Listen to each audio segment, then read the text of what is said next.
মিরপুর কলেজের সকল ছাত্রছাত্রীদেরকে মিরপুর কলেজের অনলাইন ক্লাসে স্বাগতম জানাচ্ছি। আশা করি তোমরা সবাই ভালো এবং সুস্থ আছো। আমি কামরুন নাহার বেগম, প্রভাষক finance and banking, Mirpur college. আমি বিবিএ অনার্স থার্ড ইয়ারের ফিনান্স অ্যান্ড ব্যাংকিং ডিপার্টমেন্টের course financial analysis and control শুরু করেছি এবং এই কোর্সের কোড নাম্বার হচ্ছে কি 232403 এবং এই সাবজেক্টের চ্যাপ্টার 6 রেশিও অ্যানালাইসিসের থিওরি আলোচনা করে ম্যাথ শুরু করেছি। আজকেও কিছু ম্যাথ দেখাবো। তাহলে চলো আমরা চলে যাই। আজকে আমাদের প্রবলেম নাম্বার হচ্ছে কি 4, এবিসি লিমিটেডের ব্যালেন্স শিট অ্যাসেট ডিসেম্বর 31, 2019 সালের 31শে ডিসেম্বরের এবিসি কোম্পানির কি ব্যালেন্স শিট দেওয়া আছে। আমাদের অ্যাসেট দেওয়া আছে কি কি দেখো, inventory 42,500, account receivable 50,000, cash at bank 17,500, fixed asset 60,000। তাহলে আমাদের টোটাল দেওয়া আছে কত, 1,70,000। এখানে ক্যাপিটাল আর লাইবিলিটিস দেখো, common stock 80,000, long term debt 40,000, account payable 50,000, total হচ্ছে কত, 1,70,000। এটা আমাদের কি দেওয়া আছে এই ব্যালেন্স শিটটা। এবং আমাদের বলছি কি গ্রস প্রফিট টাকা 75,000, হুইচ ইজ 20% অফ সেল। এই গ্রস প্রফিটটা কি সেলের 20%। Calculate A inventory turnover ratio, B capital turnover ratio, C fixed asset turnover ratio, D average collection period এবং ই কুইক রেশিও। আমাদেরকে এই 5টা বের করতে বলছে। তাহলে চলো আমরা সলিউশনে চলে যাই। সলিউশন নাম্বার হচ্ছে কি 4, ওয়ার্কিং। আমাদেরকে আগে ওয়ার্কিং করে নিতে হবে। Gross profit ratio equal to gross profit sales. তাহলে আমাদের কি গ্রস প্রফিট রেশিও হচ্ছে 20% অফ সেল, ঠিক আছে। তাহলে আমাদের গ্রস প্রফিটে দেওয়া আছে 20%, আমাদের গ্রস রেশিওটা দেওয়া আছে 20% এবং গ্রস প্রফিট দেওয়া আছে 75,000 টাকা, সেলস নাই, দেওয়া নাই, ঠিক আছে। তাহলে আমাদের সেলস বের করতে হবে। তাহলে আমাদের এভাবে ক্যালকুলেশন করলে আমাদের সেল আসে কত টাকা, 3,75,000 টাকা। এটা হচ্ছে কি সেল, ঠিক আছে, ওয়ার্কিংয়ে। এরপরের ওয়ার্কিংয়ে আমাদের কি কস্ট অফ গুডস সোল্ড লাগবে। আমাদের কস্ট অফ গুডস সোল্ডের ফর্মুলা হচ্ছে কি সেলস মাইনাস গ্রস প্রফিট। তাহলে আমাদের এখন সেলস বের হলো কত, 3,75,000 টাকা এবং আমাদের গ্রস প্রফিট ছিল কত দেওয়া, 75,000 টাকা। তা আমাদের কি আমাদের সেল থেকে যদি গ্রস প্রফিট বাদ দিয়ে দিই তাহলে আমাদের কস্ট অফ গুডস সোল্ড, আমরা বিক্রি করতে কত খরচ হয়েছে তা বের হবে। তাহলে এটা কত বের হলো, টাকা 3,00,000 টাকা। তাহলে আমাদের কস্ট অফ গুডস সোল্ড হচ্ছে কত, 3,00,000 টাকা।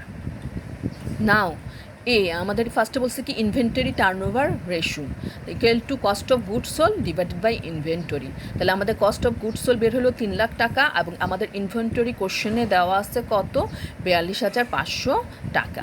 তাহলে এটা ক্যালকুলেশন করলে কত টাইম আসে, 7.06 টাইম, ঠিক আছে। আমাদের যদি ইনভেন্টরি টার্নওভার রেশিওটা যদি বেশি হয়, মানে আমাদের ইনভেন্টরি যদি বেশি হয় তাহলে আমরা মনে করবো কি আমাদের সেল কমে গেছে, ঠিক আছে। তাহলে আমাদের প্রফিট কম হবে। আর ইনভেন্টরি রেশিওটা টার্নওভার রেশিওটা যদি কম হয় তাহলে আমরা বুঝবো কি আমাদের সেলস বেশি হয়েছে এবং প্রফিট হয়েছে। এই নিয়ে আমি এর আগেও ডিটেলস আলোচনা করেছিলাম, ওকে।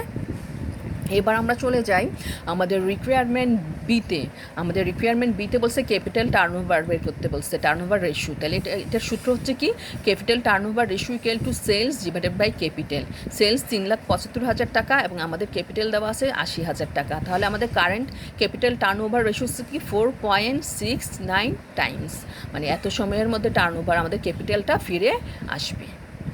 এবার আমরা রিকোয়ারমেন্ট সিতে চলে যাই। এখানে আমাদেরকে বের করতে বলছে কি fixed asset turnover ratio equal to, তাহলে fixed asset turnover ratio equal to sales divided by fixed asset. হ্যাঁ, তাহলে কি আমাদের সেলস আমাদের বের করছি 3,75,000 টাকা এবং আমাদের ফিক্সড অ্যাসেট কোশ্চেনে দেওয়া আছে কত, 60,000 টাকা। তাহলে আমাদের ফিক্সড অ্যাসেট টার্নওভার হচ্ছে কত, 6.25 টাইম। এই সময়ের মধ্যে আমাদের ফিক্সড অ্যাসেটটা ফিরে আসবে বা একটা টার্নওভার কীভাবে ফিক্সড অ্যাসেট টার্নওভার আসতে কত সময় লাগবে, 6.25 টাইম সময় লাগবে আমাদের। এবার চলে যাই আমরা রিকোয়ারমেন্ট ডি। আমাদের বলছে কি অ্যাভারেজ কালেকশন পিরিয়ড বের করতে বলছে। হ্যাঁ, তাহলে average collection period equal to account receivable divided by average daily credit sale. তাহলে আমাদের অ্যাকাউন্ট রিসিভেবল দেওয়া আছে 50,000, আর অ্যাভারেজ ডেইলি সেলটা আমরা বের করব কিভাবে? আমাদের সেল 3,75,000 ভাগ 365 দিনে 1 বছর। তাহলে আমরা সবসময় সূত্র কত ইউজ করব? 360। তাহলে আমাদের আমাদের যে সেলটা আছে এই সেলকে যদি আমরা 360 দিয়ে ভাগ করি তাহলে আমাদের অ্যাভারেজ ডেইলি ক্রেডিট সেল বের হচ্ছে কত বের হবে, যেটা বের হবে এটা দিয়ে ভাগ করলে তাহলে আমাদের কি অ্যাভারেজ ডেইলি ক্রেডিট সেল আসবে। তাহলে কি আসছে? আমরা account receivable 50,000, average daily credit sell বের করতে হলে আমাদের কি সেল ভাগ 360। তাহলে আমাদের কত সময় লাগবে? 48 ডেজ, 48 ডেজ। তাহলে আমাদের যে কালেকশান মানে আমরা কারো কাছে সেল করছি এবং ওই টাকা ফেরত আসতে আমাদের সময় লাগবে কত দিন? 48 দিন সময় লাগবে। এবার চলে যাই লাস্ট রিকোয়ারমেন্ট ইতে আমরা চলে যাই। আমাদেরকে বলছে কুইক রেশিও বের করতে। আমরা জানি যে কুইক রেশিও হচ্ছে কি কারেন্ট অ্যাসেট ডিভাইডেড বাই আমাদের কি কারেন্ট রেশিও হচ্ছে যে current asset divided by current liabilities, কিন্তু কুইক রেশিও হচ্ছে কি liquid asset divided by current liabilities. তাহলে আমরা কী সমন্বয়ে লিকুইড অ্যাসেটটা গঠিত হয়? দেখো, লিকুইড অ্যাসেট হচ্ছে কি আমাদের কারেন্ট অ্যাসেট থেকে যদি আমরা ইনভেন্টরি এবং প্রিপেড এক্সপেন্সেসটা কী করি? মাইনাস করি, তাহলে আমাদের কি লিকুইড অ্যাসেটটা চলে আসবে। আর কারেন্ট লাইবিলিটি হচ্ছে কারেন্ট লাইবিলিটি, ঠিক আছে? তাহলে আমাদের এই কারেন্ট অ্যাসেটটা কী নিয়ে গঠিত হচ্ছে? ইনভেন্টরি, অ্যাকাউন্ট রিসিভেবল এবং ক্যাশ অ্যান্ড ব্যাংক নিয়ে আমাদের কি কারেন্ট অ্যাসেটটা তৈরি হচ্ছে। মাইনাস ইনভেন্টরিতে যেটা থাকে, আর মাইনাস প্রিপেড এক্সপেন্সেস। এই কোশ্চেনে আমাদের প্রিপেড এক্সপেন্সেস নাই, সেই জন্য আর এই সূত্রের মধ্যে আমরা কি এখানে প্রিপেড এক্সপেন্সেস আর লিখি নাই। তাহলে ইনভেন্টরি দেওয়া আছে 42,500, account receivable 50,000, cash at bank 17,500, minus inventory দেওয়া আছে কত? 42,500 দেওয়া আছে, এবং অ্যাকাউন্ট পেয়েবল আমাদের কারেন্ট লাইবিলিটিস দেওয়া আছে একটাই, অ্যাকাউন্ট পেয়েবল। তাহলে অ্যাকাউন্ট পেয়েবল আমাদের দেওয়া আছে কত? 50,000 টাকা।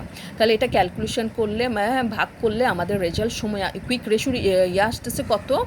1.35 × 1, ঠিক আছে? তাহলে এটা হচ্ছে কি কুইক রেশিওর মান। তাহলে 1.35 × 1, ওকে? তাহলে কি হচ্ছে আমাদের এই অঙ্কটা প্রবলেম 4-এর সলিউশনও কমপ্লিট হয়ে গেছে। এবার আমরা কি নেক্সট অঙ্কে যাব। নেক্সট হচ্ছে কি আমাদের কি প্রবলেম 5। আমাদেরকে প্রবলেম 5-এ বলছি কি computation of turnover ratio from the following balance sheet. এই ব্যালেন্স শিট থেকে আমাদের টার্নওভার রেশিও বের করতে বলছে। Find turnover ratio of different type of capital, বিভিন্ন টাইপ অফ ক্যাপিটালের টার্নওভার রেশিও বের করতে বলছে অ্যান্ড অ্যাসেট, সম্পত্তির মধ্যে। তাহলে ব্যালেন্স শিট অ্যাজ অ্যাট 31/12/2019 সালে আমাদের লাইবিলিটিস দেওয়া আছে কত? শেয়ার ক্যাপিটাল 6 লাখ টাকা, রিজার্ভ দেওয়া আছে 2,50,000 টাকা, লোন 1,50,000 টাকা, সানরি ক্রেডিটর 2 লাখ টাকা। তাহলে আমাদের কারেন্ট লাইবিলিটিস এখানে হচ্ছে 12 লাখ টাকা। আর অ্যাসেটের দিকে দেখো, ফিক্সড অ্যাসেট 6,50,000 টাকা, স্টক দেওয়া আছে 2,25,000 টাকা, ডেটর 2,75,000, আর ক্যাশ অ্যান্ড ব্যাংক হচ্ছে 50,000। তাহলে টোটাল অ্যাসেট হচ্ছে কি 12 লাখ টাকা। তাহলে আমাদের কি ব্যালেন্স শিট দেওয়া আছে, অ্যাসেট এবং লাইবিলিটিসটা দেওয়া আছে, ঠিক আছে? এবং বলছে কি সেলস ফর টাকা 15 লাখ, আমাদের সেল দেওয়া আছে 15 লাখ টাকার। সলিউশনে চলে যাই। From the following are the various type of turnover ratio pertaining to the given balance sheet। মানে আমাদেরকে শুধু টার্নওভার রেশিও বলছে, কিন্তু কোন কোন টার্নওভার রেশিও সেটা বলে নেই, এবং বলছে কি ক্যাপিটালের সাথে রিলেটেড। তাহলে আমরা কী টার্নওভার রেশিও বের করব? তাহলে 1 নম্বরে ফার্স্ট হচ্ছে ক্যাপিটাল টার্নওভার রেশিও। তাহলে capital turnover ratio equal to sale divided by capital employed. এখন তাহলে ক্যাপিটাল এমপ্লয়েডটা কী নিয়ে গঠিত হয়? Capital employed equal to owner equity plus loan. মানে কি ইকুইটি নিয়ে। তাহলে ইকুইটি আবার কয় প্রকার? একটা হচ্ছে share capital plus reserve. Equity হচ্ছে কি শেয়ার ক্যাপিটাল প্লাস রিজার্ভ, আর লোন এটা এখানে। তাহলে share capital 6 lakh, reserve 2,50,000, loan দেওয়া আছে 1,50,000। তাহলে আমাদের ক্যাপিটাল এমপ্লয়েড হচ্ছে কি 10 লাখ টাকা। তাহলে আমাদের ক্যাপিটাল এমপ্লয়েড হচ্ছে 10 লাখ টাকা। তাহলে ক্যাপিটাল টার্নওভার রেশিও হচ্ছে কি আমাদের ক্যাপিটাল এমপ্লয়েড 10 লাখ টাকা, আর উপরে হচ্ছে কত? সেলস। তাহলে সেল হচ্ছে কি 15 লাখ টাকা। তাহলে আমাদের আমাদের ক্যাপিটাল টার্নওভার রেশিও আসতেছে কি 1.5 টাইম, মানে এটা এইটা ক্যাপিটালটা যে ইনভেস্ট করছি এটা আসতে কত সময় লাগবে, 1.5 টাইমস সময় লাগবে।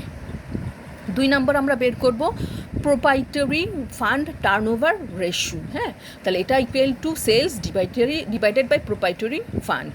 তাহলে এই প্রোপাইটরি ফান্ডটা কী নিয়ে গঠিত হচ্ছে, এটা equal to share capital plus reserve. আমাদের শেয়ার ক্যাপিটাল দেওয়া আছে 6 লাখ টাকা, রিজার্ভ 2,50,000 টাকা। তাহলে আমাদের প্রোপাইটরি ফান্ড মানে কি ইকুইটি ফান্ড আসতেছে কত টাকা, 8,50,000।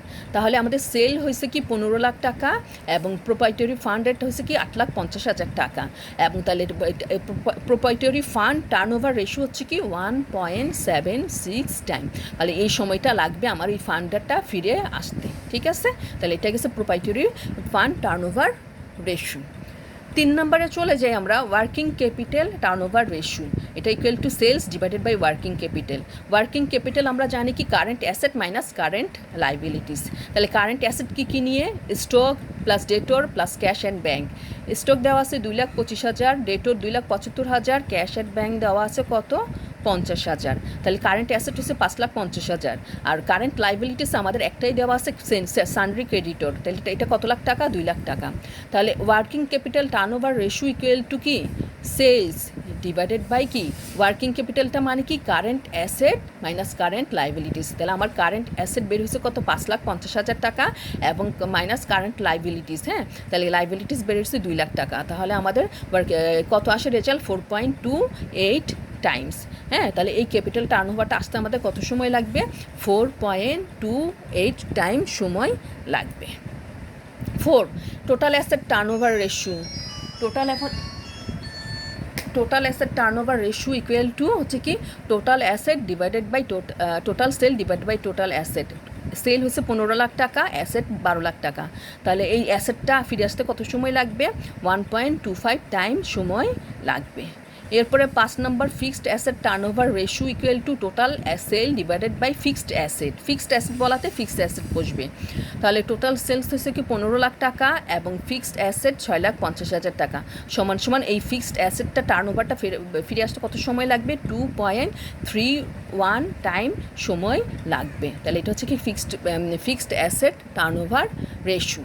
লাস্ট আমরা চলে যাই current asset turnover ratio equal to total sale divided by current asset. আমাদের সেল হচ্ছে কত, 15 লাখ টাকা, আমাদের কারেন্ট অ্যাসেট বেরোচ্ছে 5,50,000 টাকা। তাহলে এই কারেন্ট অ্যাসেটটা চলতি অ্যাসেটটা আসতে সময় লাগবে 2.73 টাইম। ঠিক আছে, তাহলে কি তাহলে আজকের মতো কি অঙ্ক আমরা দুইটা করিয়ে দিলাম, রেশিও অ্যানালাইসিসের প্রবলেম 4 এবং প্রবলেম 5, দুটোটাই হচ্ছে কি টার্নওভার রেশিও। ঠিক আছে, আশা করি কি এই নিয়মের অঙ্ক দিলে তোমরা অবশ্যই করতে পারবে। ঠিক আছে, তাহলে আজকে এই পর্যন্তই। নেক্সট ক্লাসে তোমাদের সাথে আবারও দেখা হবে। আল্লাহ হাফেজ।